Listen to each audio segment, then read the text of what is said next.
Okay, It how did you is. get your big break with PBB? With showbiz, with PBB. Well, I just finished college and I was a courtside reporter for CSB, Binild, for NCAA on Studio 23.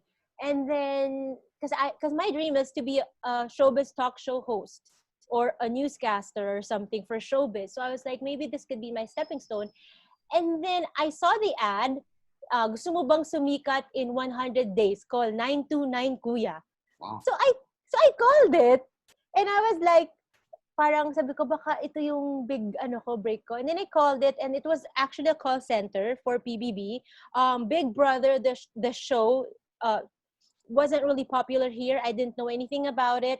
And PBB didn't have a name before. It was just a new show na parang tawag ka lang sa 929 Kuya. So I called, and then they asked me a lot of personal questions, like mga likes, dislikes, hobbies, nickname. Would you want to be in a house full of strangers? Is it okay with you to wear a two-piece bikini or something like that? I'm like, yeah.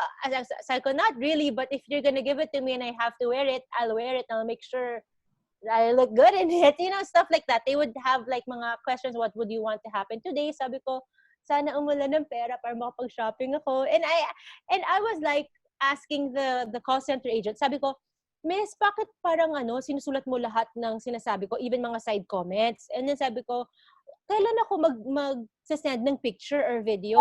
Hindi mo nakikita kung anong itsura ko. Sabi niya, well, actually kasi itong show na to is based on personality. So hindi namin kailangan makita yung itsura nyo. So in 3 weeks, pag nakugustuhan ng boss ko itong interview na sinusulat ko ngayon, yung mga sagot nyo, mag-VTR kayo in 3 weeks. So sabi ko, oh my gosh, okay, so hindi mo nakikita ko yung itsura ko. Sabi ko, okay. And then in 3 weeks, they called for a VTR.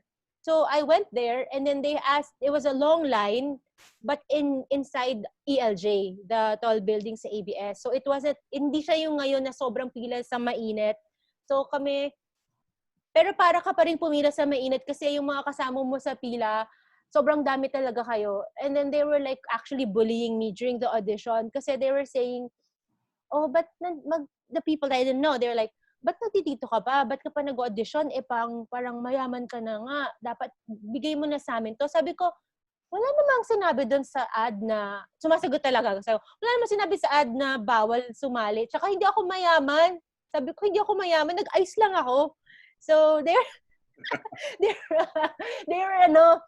were bullying me, and then yung nagbabantay sa line sabi, wag niyo na siyang kausapan, bawal kausap, lahat pwede dito mag-join. So finally it was my turn sa VTR, and then they asked me why I joined, and I said first of all, because I wanted to sing on ASAP, I said, then I want to be a host.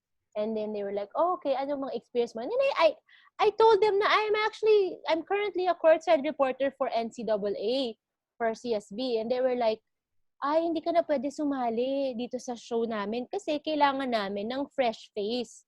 So sabi ko, bakit hindi nyo nilagay doon sa ad nyo na kailangan fresh face? Sabi ko, kilala nyo ba ako? Alam nyo pangalan ko? Di ba hindi? Sabi ko, so considered ako fresh face. Kasi hindi nyo ako kilala eh. Di mo nga alam na courtside reporter ako sa CSB.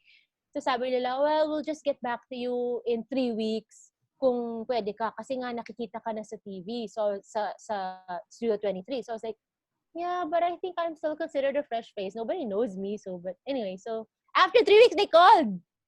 So they called, and it was an interview now with Direk Lauren. Right. And ito na, di ba? Direk Lauren na, and the people, and Anushka from Endemol in sa ibang Netherlands ba? Sa ibang bansa. And the panel was there, and they were like, you're part of the top 60.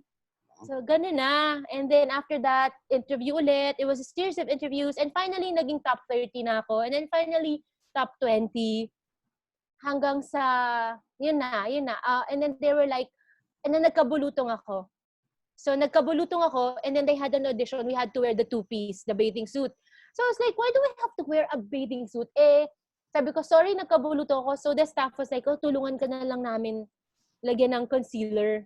Buti na lang at that time, Tito ay hindi na ako nakakahawa. So, kasi ang tagal ng time frame ng audition eh. So, I Yeah. went and I wore the two-piece and sina Direk Lauren were there and I was like, Direk, bakit kailangan mag two-piece? I was like really complaining.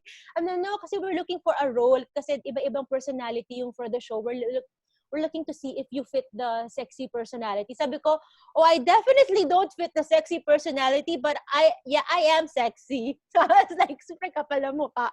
And he was like, Direk Lauren was like, okay, tanggap ka na si. Okay lang ba? Tanggap ka na sa season 2? Sabi ko, oh my gosh. Sabi ko, hindi ako pang season 2. Sabi niya, why not? Sabi ko, because nobody remembers season 2.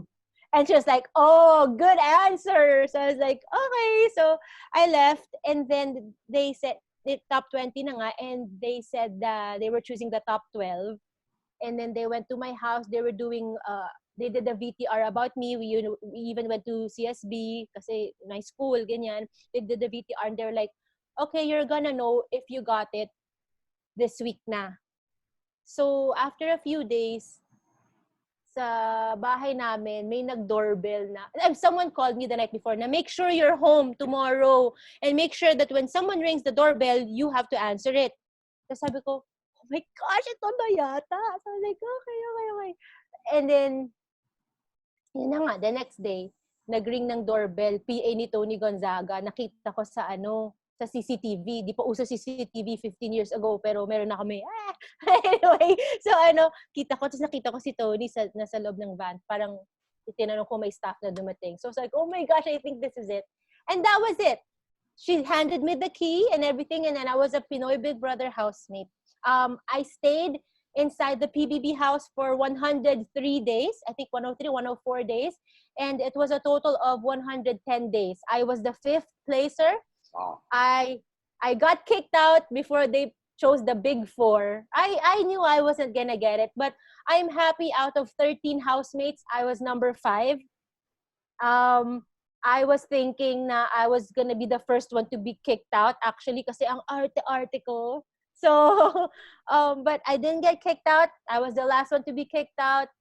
And I'm happy. And until now, nagagamit ko pa rin yung experience ko sa PBB and yung binigyan nila sa akin na publicity hanggang ngayon, nagagamit ko pa rin siya sa work ko. Actually, one thing I wanted to ask, no, because of your extended time in the house, can you give us tips for quarantine? Because you were one of the first to be quarantined, di ba? Oh, yes! How Oh do you my stay gosh. sane? That was really bad. That was crazy.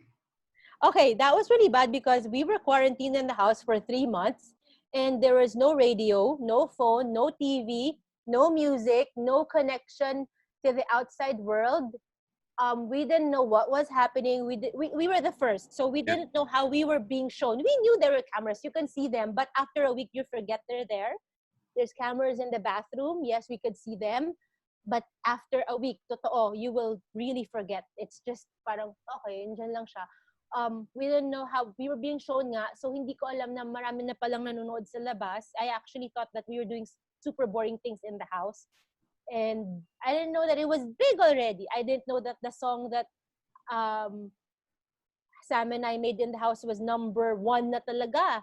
So on the radio. So I didn't know na people knew us and hindi ko alam na may mga fan clubs, hindi ko alam. Being inside the house, siguro yung tip ko for quarantine is, kasi kami mas grabe ngayon, you have Netflix, you have your phone, you have news, you have all the food that you can eat. I think that you can order. Kami, may rasyon kami ng food. If we didn't do well sa task, wala kaming food. We just had rice, eggs, and veggies. That's so weird.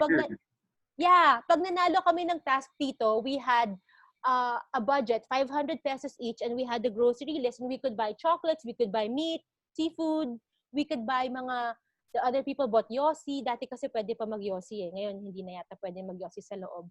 So, tip ko, we made ourselves busy it was really boring in the house kasi talagang, minsan tapos ka na 1 hour sa task mo eh. We made up mga recipes with whatever's left in the fridge. So marami kaming inventong luto. Tapos we just really talked and got to know everyone, ng mga housemates, really talked, bonded with them kasi it was either you like them or hindi mo sila gusto. And you're stuck with them in the house. And we cleaned the house a lot. Ang dami namin, yung, we, wala, nandun ka lang sa loob eh. The task, we had the weekly task that kept us busy. Pero minsan kasi, tapos na siya eh. And then we had a daily task, and after that, tapos na talaga. So, kwentuhan lang talaga kayo, bonding. You can do that now with your family. Yeah. Kung ano yung medyo meron sa ref nyo, mag-imbento kayo ng ulam kasi hindi naman kayo pwedeng labas ng labas kasi 'di ba stay at home nga. And then linis kayo ng bahay kasi you can never clean your house too much. So, yun.